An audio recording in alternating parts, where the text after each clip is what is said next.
Hello and welcome back. Happy Sunday, my loves. How are we all doing? I've been talking, there's a cat, of course there's a cat, for a month now about what we need to do and how we need to go into the world and all the things we need to do. But I thought I'd chat to you today about the things that I'm not doing anymore. As a nearly 45-year-old woman who's lived 45 years on this earth, I thought I'd chat to you about things I'm not doing anymore, things that just aren't happening for me. So hi, welcome back. If you're new here, hi, I'm Katie and I am your virtual bestie, and my goal is to make 1 million virtual best friends on the internet. And we are here to feel good, feel amazing. I'm here to give you the self-belief that you might not be receiving from yourself internally, or in fact receiving from people around you externally. And I'm here to be a virtual best friend, just give you a good motivation figure at the bus. So we're the 5 things that I am not doing now I'm 45. First of all, I'm not going to act my age. What do I mean by that? Okay. There are some people who are, to quote Wicked, some people are born wicked and wicked to some of them. Some people are born grown up. Some people are born adult. Some people are practical and have always been. I saw a woman on Mum's Net today, and for her 40th, she's going to somewhere with historical significance and ancestral heritage. And I was like, oh, okay. That is literally like the least most exciting thing you could do it for me. So some people have always been born. Remember, if you are someone who's a mother, who's been a parent, when they were small, we'd go place and you would see these people with like the practical backpacks and the waterproof.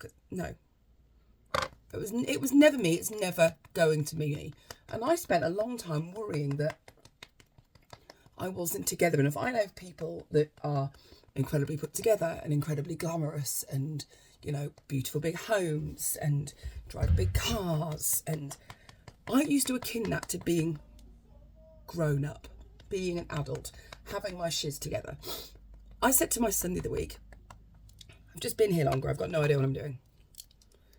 And when I said it out loud, I went, oh, okay. So we put this idea in our box that we're supposed to act our age. What does that mean? It doesn't mean I'm any particularly wise. It just means I've had more chance for life experience and more chance to get things wrong and more chance to learn from the experience I've had. I know people who are younger than me who are in a season of their life where they are thinking of 45. I saw there in the cinema, I'm going to side tangent here, who I was thinking cinema, it was like over 50s. You can go to the over 50 club. I was like, hi, that's me. And the picture they'd represent was like a grey couple going, I was like, I'm not 5 years away from that. Hell no. So this expectation to like go through seasons of your life in the correct order, that's bullshit. So come join me. I'm not going to act my age. I'm never going to start. I wasn't going to start wearing Crocs, but that's a whole offensive Crocs conversation that you and I need to have. So one thing I do is put in the words Crocs. Negativity, homophobia, racism, genocide, cruelty, Crocs. I can't get on board. It is what it is. But let's move on from that. But I'm not going to be the sort of person that's going to a garden centre in her Crocs or her quilted jacket and practical. I'm never going to be somebody who wants to slow down. I'm going to talk about that in a second as well. But acting my age, no thank you. I want to wear heels sometimes. I also want to wear trainers and go out and dance all weekend. I want to lay in bed till 2 o'clock in the afternoon. I want to eat toast in bed. We sometimes think we've got to get to a certain age in our life. I'm doing that the wrong way round. Where's my little sponge? I don't know.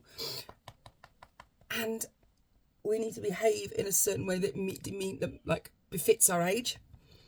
If at 50 you want to go to Ibiza, you go to Ibiza. At 60, if you want to fall in love for the first time, you fall in love for the first time. I'm going to Las Vegas by myself, on my own, for my 45th birthday. Yes, it's something people 20 years I do, but I'm down for doing what I want when I want to do it. Now, I also had kids in my 20 and just before my 30th birthday. So those things are 21st. I never had girls' holidays, so that kind of thing. So I'm not down for like sitting in a box like, oh, I missed it now. Missed it. Now I have to settle into my 40s and 50s. No frigging thank you. And on that token, dressing my age. Now, I like the fact that clothing is changing somewhat. But again, this whole practical idea of what you should and shouldn't wear. And you still see these trends on social media. This is what you should wear. I want to wear what I friggin' well like. If I want to wear a really short skirt and heels, I'm going to wear it. If I want to wear my pyjamas 3 days, I'm going to wear it. There is no reason or rhyme why I or you need to conform to standard. If something makes you comfortable, if something makes you happy, there is a person called Miles Exton, I think their name is, and they are a beautiful person who is, I would say, male presenting. I don't know if that's how they appear, but that person with a beard, long hair, very beautiful. They're gorgeous. They wear dresses all the time, and good God, model energy. They just, every time I look, I'm like, I love you. Like the confidence that they have in their outfits and their fashion choices, it just blows my mind. And I'm not, like, in that realm, I'm not fantastic and fashionable. Colleen Hines, woman in her 80s, incredibly glamorous. Say she was a retired model, but she's still a friggin' model, girls. She's still a friggin' model. And she is dressing in couture and high fashion. She's in her 80s. High coiffed hair, big line and red lips. There is no rule here beyond what your comfort level looks like. So I'm not going to be dressing for my age either. I'm not going to start being practical. I'm not going to start... People might go, oh, can we wear heels? Because I like heels. I love shoes. I use them a lot more, but I love shoes. And I'm not going to start dressing in a certain way that people think is appropriate for a 45-year-old woman. If I want to wear fancy dress, gonna. I would like to wear fancy dress more often. I'd like to dress as Wanda Maximoff. I don't get those options because, you know, not enough opportunities to represent to be turned about Wanda Maximoff, but it's what it is. Slow down. There is a lot of framework around people in their 40s where heading to retirement. Like, is your Wi-Fi just died? No, I'm making a video, darling. Oh. Sorry, can't help you. It was iffy this morning though. Wi-Fi's gone. About slowing down, you know, I saw somebody on social media and she was maybe 5 or 6 years older than me. She was talking about retirement. I was like, what am I retiring from? You know, I don't have a career that it's strong or well paid enough that I can step back from it. If that is where you are, then that is incredible. And if you've had a long, hard career, medicine, something high pressure, then yeah. But why do we have this idea, especially for people who are in their 40s? We've just got to a season of our life where generally our kids don't need us so much. Generally we are older, and this is why I came back to YouTube to do this. We are more free. We've got slightly more money. We've got more time flexibility. We're in a place where actually we've got more choice and more freedom than we ever had to do the things that we wanted to do, to go the places that we wanted to go. And then people are like, you're going to slow down. To do what? You know, I'm starting to speed up. And this is so true of so many people I know and speak to all the time, that when you come to your 40s and 50s, this is the period where this is game time now, girls. This is, you know, the kids are growing up. The kids don't need us anymore. Money is in a different situation. Good or bad, that could be. But you don't have to worry about babysitters or school runs. I can finish work. I've got a great job. I'm flexible. So I can finish work at 12 o'clock on a Friday and go drinking with my friends.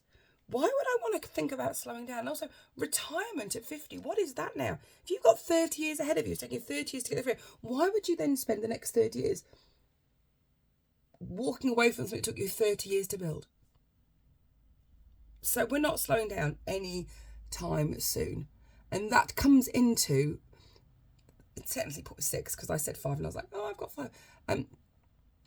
End of goal expectations. We are getting rid of these. I talk to so many friends of mine who are married, who have, and the idea is, you know, you hit your 40s, your 50s, and you pay your mortgage off, and you do all these things in the right order, and do you have a pension? And I mean, yeah, I've got pensions. I don't have a mortgage. I don't own a home. I'm not, everyone's rushing to get to these markers. And I'm not a financial advisor, but I used to work in mortgages with a very clever friend of mine. And I'll say, she used to say, don't pay your mortgage off. We're so young still. Take that and buy more houses, invest, build an income. Don't be convinced that the end of goal expectation is game over, because I've got friends who are kind of getting to 45, 47, 48 who are going, I'm running towards the end of my life goals. I'm running towards thinking about my retirement now, and I'm thinking about paying my house off. And I'm like, then what? Then what are you going to do? Sit in the house that you own with no children because they've all gone? Again, job. Did you know as well that past 40, it becomes harder and harder to change your career? That, like, they say statistically, like 41 or 42 is the age where I still don't know what I'm doing for a job. I do my job, I have my job, but I still don't know. That's not my, like, career. I don't know what I'm doing still. So if someone offers me a job, I'm going to take it if it excites me and it's different and it's got potential. But the fact that by 40, and especially for women who've taken time out to have kids necessarily, or, you know, went to university, you've only got a little bit of time. It's no time at all whatsoever. And yet somehow we've got this idea that we should have known to be ready to stick to it forever. I don't even know what I want to eat some days. I don't even know if I like myself some days. Like, why would I need to know about my end goals and the expectation? So we're not doing that either. Growing old gracefully. No, thank you. I hear that so much. Like, it's some badge of honour that women in their 40s should be doing, that we should let gravity succumb and we should be happy that we've had our best years and now it's kind of all downhill from here, and that we should slowly become more and more self-conscious with watching our face change and just be okay with it. Your face is going to change and your face is beautiful, it looks like. But if you've spent 20 years with something in your physical self that you want to change it. Get Botox, get a filler, get plastic surgery, get a nose job, have a facial, get a chemical peel. It doesn't matter. This, and again, sorry guys, I hear this from, you know, she's growing old gracefully. And then when a woman does grow old gracefully, especially on celebrities, oh, look how much she's aged. We're shocked that women age, but then we're judging them when they go and do something about the aging. Like, pick a fucking lane. I'm not going to grow old gracefully. I'm not going to let nature take its course. I'm not going to let, and then said Mavity because I've watched too much Doctor Who, and if you watch Doctor Who, you get that line, but you won't. Sorry. They changed the word gravity once, it was fun. I'm not going to let gravity do what it needs to do to affect my self-confidence. If I'm going to be here for, God willing, another 30, 40 years, I have to look at myself every single day. And if something about looking at myself makes me feel any less than powerful, incredible, in my own lane, in my own energy, I can't do two things at once, then I'm going to change it. I had someone say to me the other day, I really like your lips. I'm like, thanks. They're bought and paid for. Like, I don't like lip filler. I was like, you just said you. It's not for you to like. It's not for you to. But this, I don't like that, but I like yours. I'm like, cool, okay. I didn't have it done for you. I had it done for me. I'm not going to grow up gracefully. I am not going to look in the mirror for 30 years and do this and watch my youth. Now I've got the time of my life where I can almost live my youth. I don't want to be in a place where I'm watching. Your confidence in you is all you've got at the end of the day. Your confidence in how you look. And it's not for vanity, it's for self-preservation. When you feel, that's why I put my makeup on. When you feel good and confident, how you present yourself to the world in terms of the goals that you want, that makes a difference. So if you're looking in the mirror every day and you see something that truly you struggle with, it is okay. And please don't let the world tell you that you can't change it. But also don't feel you need to change away for the world. Do it for you. Do it because you are the person that wants to take control of that. Do it for you to look in the mirror and go, yeah, I look confident. I used to have lips like this. I'm not even kidding. Please go back to. I did a video years ago with my first filler and it still gets views. I need to go back and do another one. That changed who I am, like how I present myself. I had plastic surgery a year ago. I had my mummy tummy removed from 2 cesareans and an emergency surgery at the end of the second cesarean. It was very painful. I split open, fun times. Oh, and I've got my scar blob. There we go. And I had so many stories about, oh no, you'll have this done. Oh God, I wouldn't do that. I don't regret a minute of it. It was a big surgery and I understood what I was doing. But what it has done, I'm a long time, and I looked in the mirror every day and on picture, all I saw was this. And it's very physical, and it's very shallow, but it was for me. And I was given the opportunity to go away and deal with it, and I did. And I will go for more surgery. I need my boobs redoing because they weren't done right. I would like a nose job. But it doesn't deter or detract or take away from the self-confidence that I have. I just know that I could make improvements for me to go, yeah, okay. So I'm not going to grow up gracefully. I'm going to continue to have hair extensions. I'm going to tattoo my brows on. I'm going to have more lip filler. I'm probably going to have more Botox at some point. I'm 0.6. I'm not going to give a fuck. My DGAF energy is through the all-time floor. I no longer worry what people think. I'm no longer concerned if other people's opinions are none of your business, just in case anyone hadn't reminded you that. Other people's opinions, none of your business. And I used to worry, I work on it now, but I was a chronic people pleaser. Massive empath, which brings you into putting other people first. And if you watch my video about, which one did I do it in? I did something and I talked about doing things for other people, worrying about other people's comfort levels. And me going to America was a big part of like breaking away from that comfort level.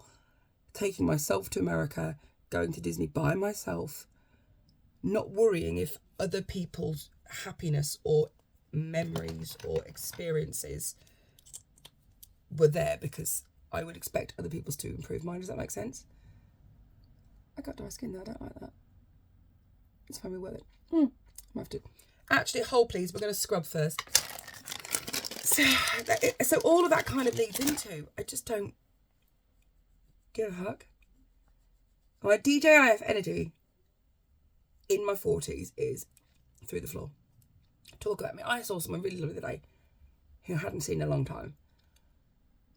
And she was telling me that somebody else who we both know mutually is talking about me. Haven't spoken to them for years. And they're being negative and they've got things to say about me. Let them. And they were like, oh, does it not bother you? I was like, no. Why don't you say something back? Got nothing to say. Their energy is placed on so much how they feel about me without wanting a relationship with me. Let them. I don't give a fuck. And neither should you. You need to let go of the fear. It's really hard talking with lips, I'm going to tell you that. Let go of the fear of other people's opinions. What you dress like, how you act, how you present yourself, the content that you make, the voice that you are, the words that you have to say. I look stupid all the time. I'm professionally looking stupid, and I'm okay with that, because I've learned that what I think matters, because I don't want to slow down. What I can't do is this button. I might have to get someone to help me do this. Oh, the curse of being a single person. Sometimes you can't go. I've got 2 pieces of clothing wardrobe that I can't even wear because I need a second person. I don't have a second person to get me out of them. How sad is that? Yeah, that's gonna have to be a teenage problem. But yeah, so that's my last one, and that culminates everything. My give a fuck energy is through the floor. I just don't care anymore. I just don't care what people think. My opinion is the only one that matters. How I feel about myself and how you feel about yourself should be the only thing that really has a bearing on the decisions you make. And if you want to pay your mortgage off early, that's great. If you want to wear a bar and go to the garden centre, that's just incredible if that's for you. But do it because you think you should. Do it because you want to. Do it because it sets your soul happy and sets your soul on fire and makes you happy. Don't do it for anybody else. So that's what I've learned. That's where I am as a woman in my 40s. So I hope this has resonated with you. And I just wanted to, and tomorrow I'm going to tell you what I am doing, things I am doing in my 40s. So we're going to pick up with that tomorrow. So for me, I've been me. I've been weird. You've been you. You've been amazing. I'm Katie. Don't forget my free self-love guide is in my bio. And I will see you tomorrow. Bye, angels.